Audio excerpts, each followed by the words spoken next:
Welcome back to Inside Cybersecurity, the podcast where we go beyond the headlines to explore the strategies, challenges, and ideas shaping the cybersecurity industry today. I'm your host, Daniel Rhodes, and today we're diving into a topic that doesn't get nearly enough attention: the business value of cyber compliance certifications. Most companies treat ISO 27701 and SOC 2 as a technical or legal necessity, something for the security team or the lawyers to handle, not a conversation that belongs in the boardroom. But what if that's the wrong lens entirely? Because the companies that have figured this out aren't just using certification to stay compliant, they're using it to win business, build trust, and unlock opportunities that weren't available to them before.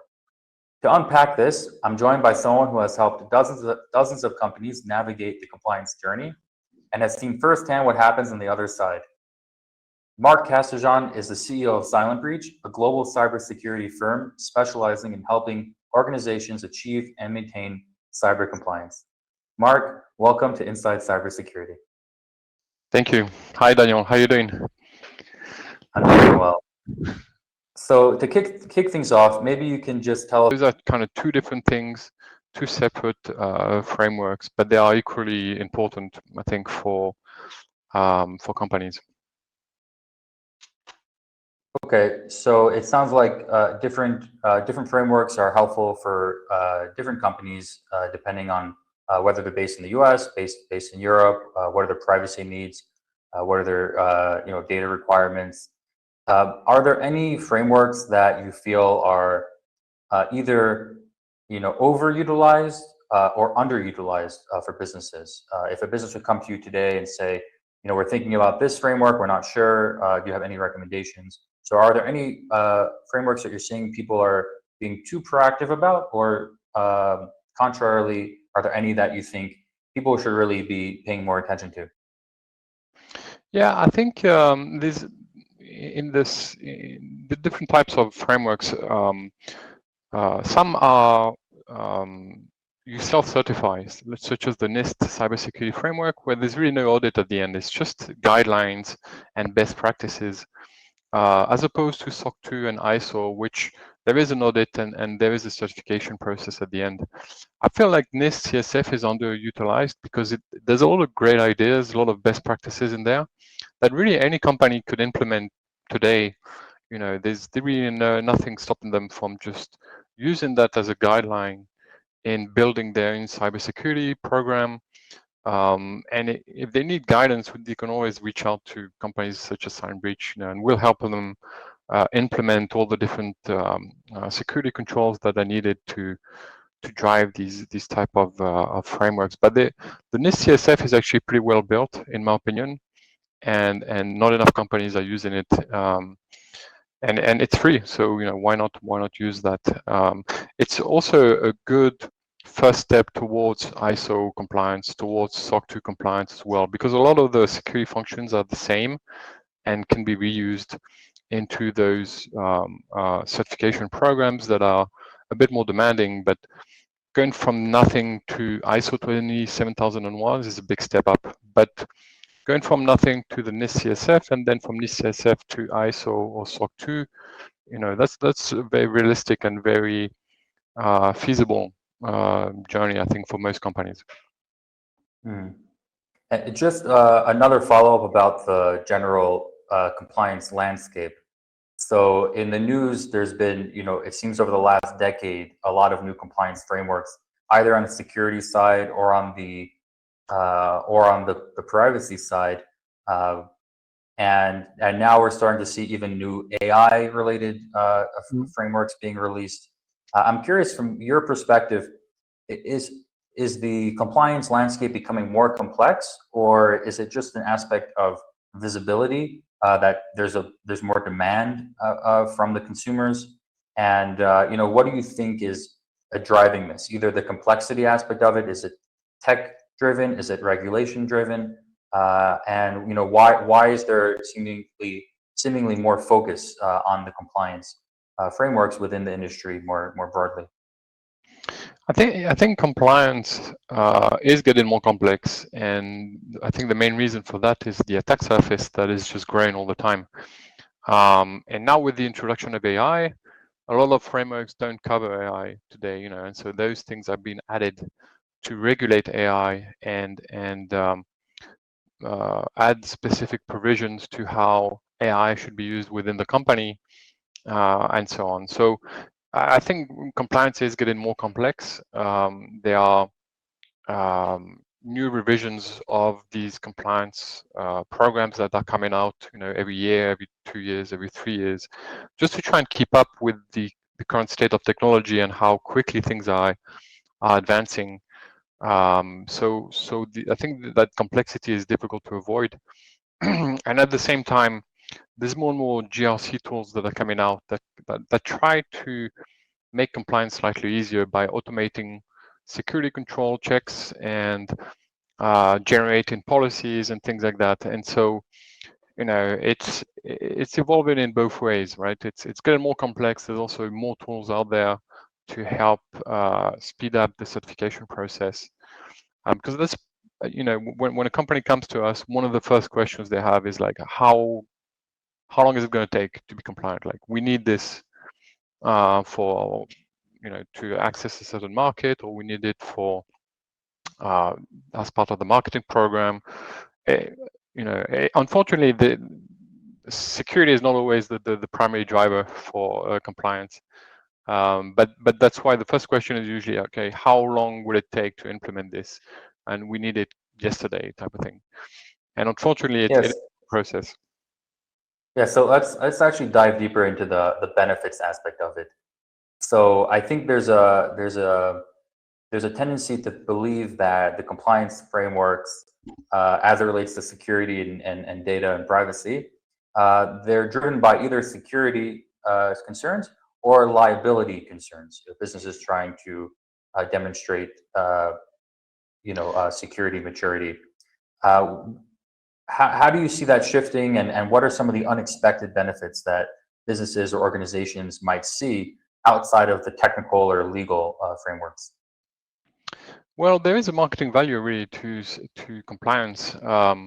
It's something that can be used to leverage sales and be able to be more credible, I think, on the market. It also allows companies to access certain RFPs or certain, if you're working with the government, for instance, you need to be certified, or you need to have a certain level of compliance just to be taken seriously. It is, I think, something that enables companies to grow into new markets and accelerate sales beyond the security and technical aspect of it. There are some benefits from a sales perspective. Can you maybe share with us a real world example of a client that you've worked with that, having achieved a certain type of compliance, that was able to drive, either a new deal or help them enter into a new market? Can you maybe walk us through a real world example of this? Yeah, so one of our customers is building a LiDAR, which is a laser for cars, basically, to be able to detect the environment around the car.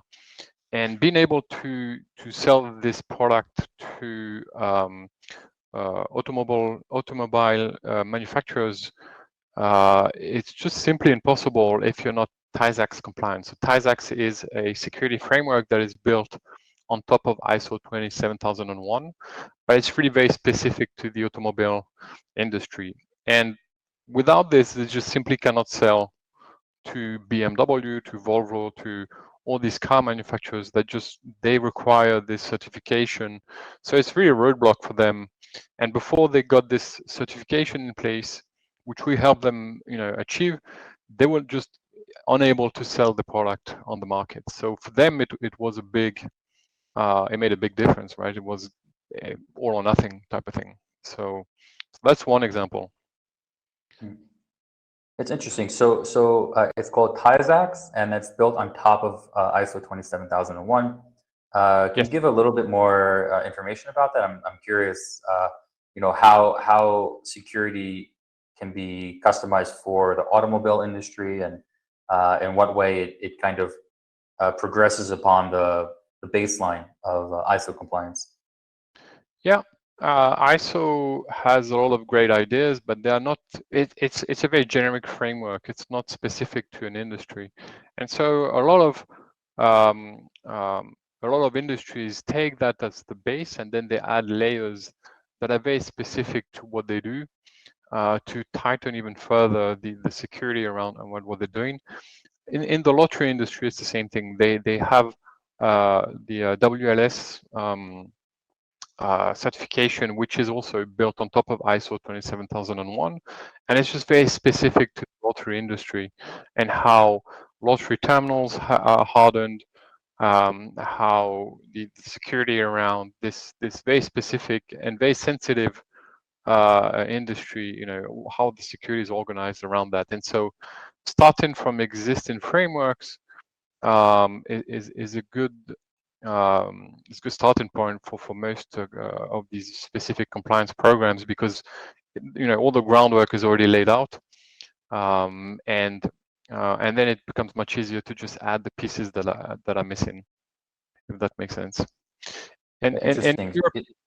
in Europe, there's also something called NIST 2, which is a compliance framework that forces large companies that are in the that operate in very important and critical infrastructure, for instance, and they also use the ISO 27001 as a baseline to implement the NIST 2 functions that are needed.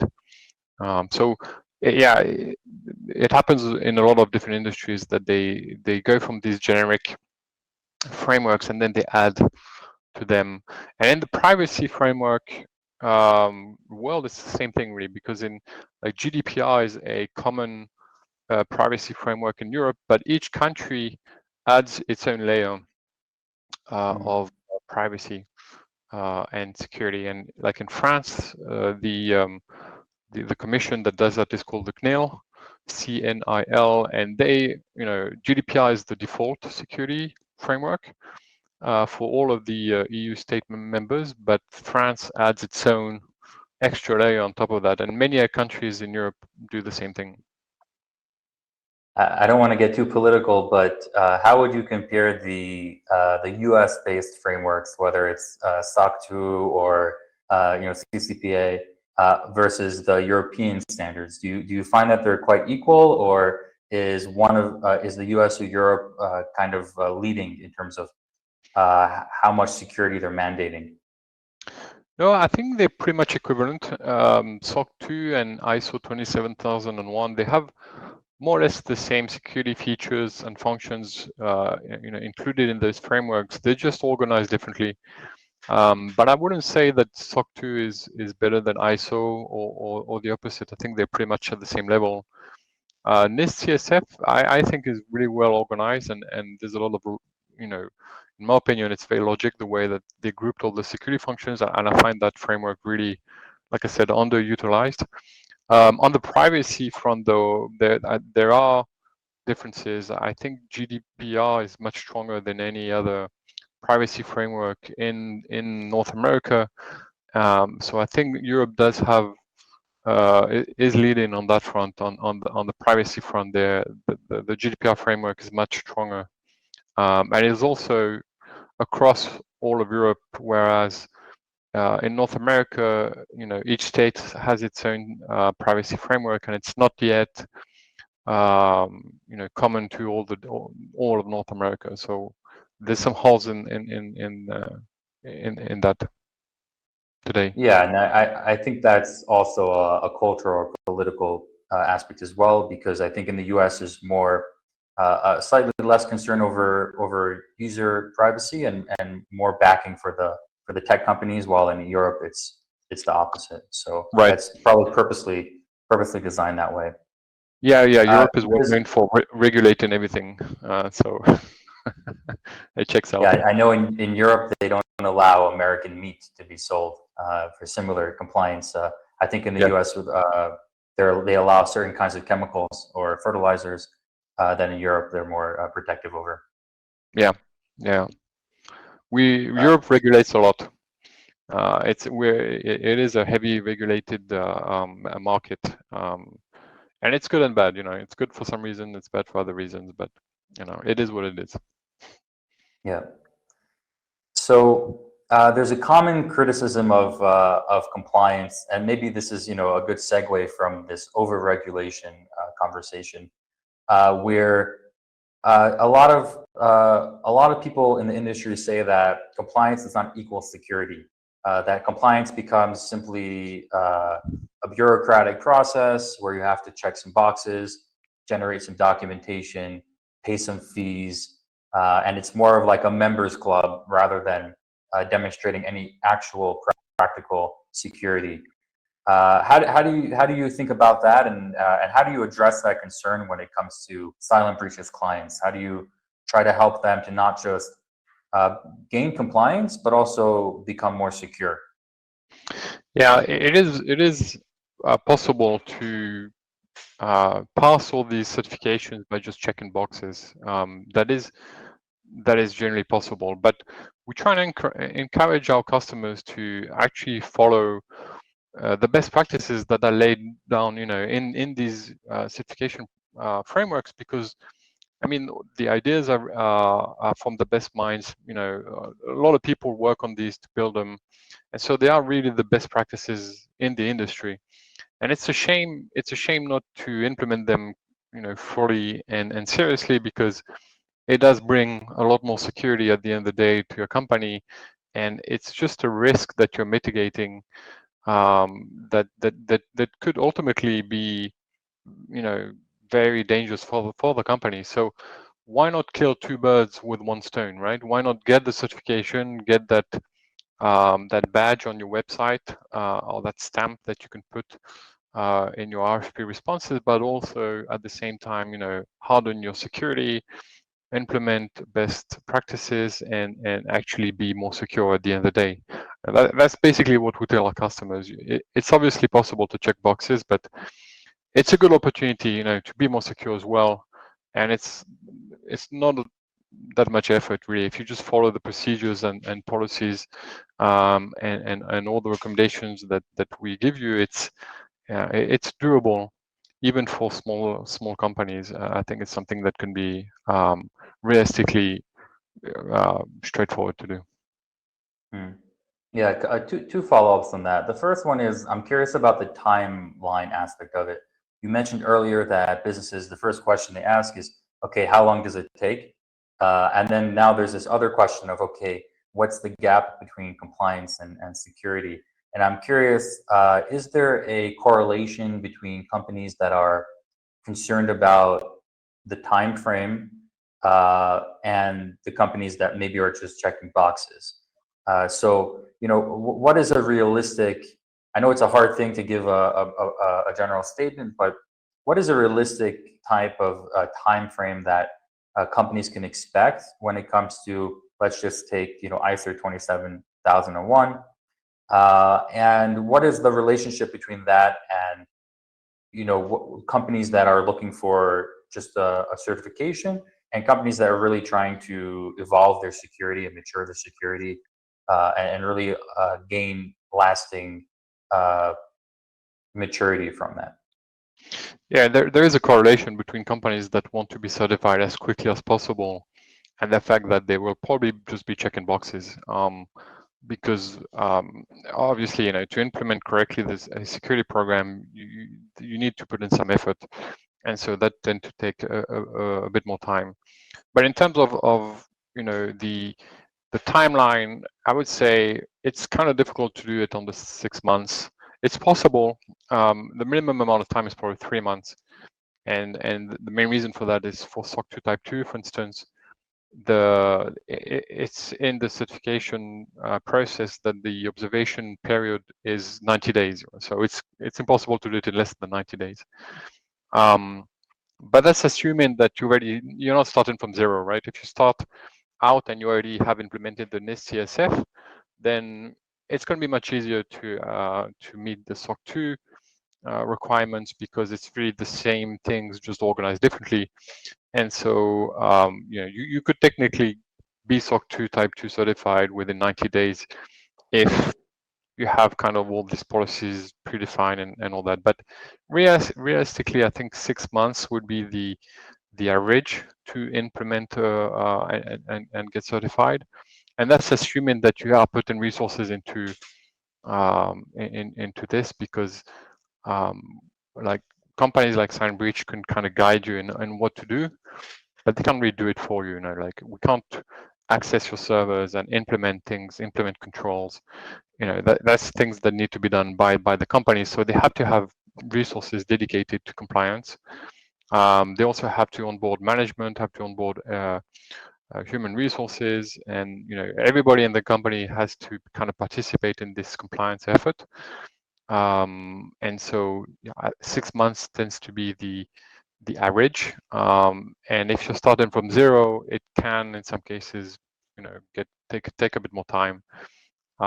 Especially if you want to implement things seriously and you want to really think through all of the different policies that you want to implement and all that stuff, then yeah, I would say, you know, it can be up to 12 months probably in that case. Yeah. What are the typical bottlenecks in that process? Is it the policies, like creating the policies? Is that generally the bottleneck, or is it something more technical or related to testing? You know, what are the do you have any trends that you're noticing with different businesses?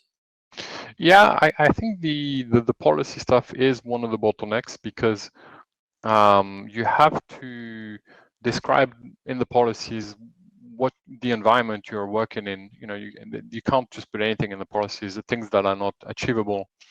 Or like, for instance, if you want to implement change request, you know, in a small company, where every time you make a change, you have to open a ticket, somebody has to validate the ticket, then somebody else has to implement it and then close the ticket, and then it has to be verified.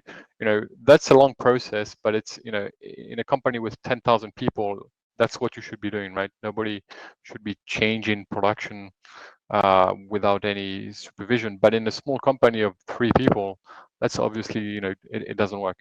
So the policies have to kind of reflect that. They have to you have to kind of describe what you're doing today, and then you have to also describe what you want to do tomorrow. How can you improve on that? Even though you're not there yet, you know, it's fine. But the policies they just have to exist. They have to describe the current environment and how it can be improved in the future. And so that tends to vary from one company to the other, depending on the size, depending on what security functions are already implemented, you know, versus the other ones that they want to implement, or they might not be able to implement today but want to implement tomorrow. And so all the policies need to kind of reflect that. So that's one bottleneck. And the second one is what I mentioned earlier, is, you know, if the company is just relying on SignBreach to implement everything, you know, and get them certified, it's not going to work. They have to commit resources internally to be able to make the changes to security controls, to discuss things internally, be able to get everybody on board. You know, inside the company, management has to be on board, HR, sales, marketing, technical people. You know, there is a commitment that needs to exist, and it has to come from the top. You know, so the CEO has to be on board with this and has to give the means to whoever is going to be leading the compliance program internally to enforce things and have people participate, implement, stuff like that. So that's another big bottleneck, because if we don't get that, then we tend to be always waiting for somebody to validate this and that, and nobody wants to take ownership, and then it takes forever. Yeah, I think buy-in, especially from key stakeholders, is always the biggest challenge when it comes to implementing real change in an organization. Yeah. I'm curious do you have any kind of rule of thumb or a guideline for, you know, maybe people are listening to this episode and they're thinking about their own business, and, you know, let's say they work at a SaaS startup, they have a product, they have a team, they have users, they have some revenue. Can you give them some guidance as to, you know, whether when they should start to think about compliance? of course, there's the aspect, like you mentioned, of closing deals. So of course, if there's a deal related incentive, but if they don't have that kind of external pressure to gain compliance, what are some maybe internal metrics related to team size or related to revenue, related to different aspects that you can kind of as a rule of thumb? Of course, some businesses are going to want to be are going to want to have less risk, and some businesses are more comfortable with risk, or some businesses have they're raising money. So there's a different context, but do you have some general rule of thumb where if you're talking to potential a client who's interested in compliance, what are some indicators of maybe now is the time to invest into that?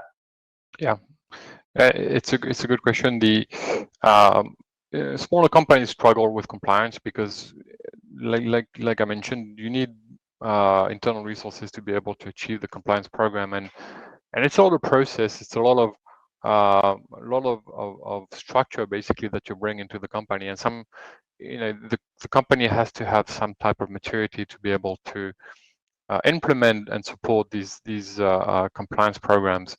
And it tends to be, I don't know, rule of thumb, like companies under 15 million a year in revenue, they're not quite there yet. I think they are more trying to survive, and less, in the let's structure the company, let's structure our offer better. Let's be, it really relates to maturity. As the company grows, you have to structure internally everything, basically sales, marketing, the technical teams have to be better structured, but also security. And so this is where these compliance programs become interesting, because it gives you guidelines to structure your internal security, and also having somebody external to the company, which is the auditor in most cases, kind of validate the fact that you're doing things the way they should be done, and blessing that with some certification. Then it gives you confidence that you're doing things correctly, and that the company is going to be able to grow in a structured manner, and keep all the security risk under control as the company just expands. Okay, I love to, it wouldn't be 2026 if we didn't bring in AI into the conversation. So I'm curious, kind of again, a two-part question I'd love to explore with you. The first aspect is there's a lot of discussion around AI risks. Of course, new models are being released all the time. Of course, Mythos most famously, and there's a lot of concern around AI-based attacks. Whether it's from if it's an AI that's attacking you, or it's just an AI that's leveraging, social engineering attacks in a more sophisticated way. And I'm curious if the frameworks that we've been talking about today, again, the ISO 27001, SOC 2.2, or otherwise, have they been developing in order to take into account these new risks? And how are they trying to come to terms with the new threat landscape, which seems to be evolving on almost a weekly basis? So I guess the question is, how should we be thinking about compliance? Right, compliance is it's a certification process that tells you, okay, now you're certified, and the certification is good for 1 year, 2 years. How should businesses be thinking about the value of certification in a time of AI, in which the threat landscape seems to be evolving quite quickly? So have the compliance frameworks adapted at all? And again, how should we be thinking about it in general?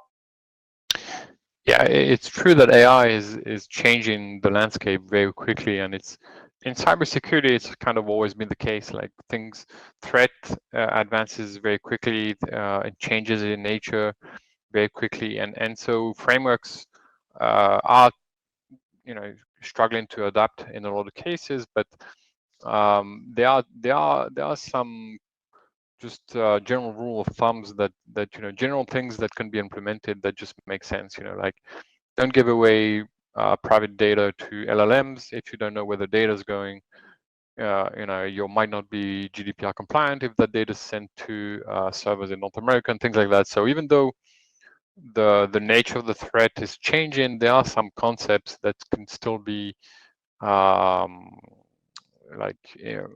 implemented and things that can be done to kind of mitigate what's happening today with AI. But AI specifically, there is new regulations that are emerging specifically for AI. So instead of bolting on AI to ISO 27001, for instance, which they are working on, but there's the ISO 42001, which is a framework just specific to AI, because it's such a new and large problem to address that the ISO body has been working on this new standard for AI governance, and that's also changing very quickly.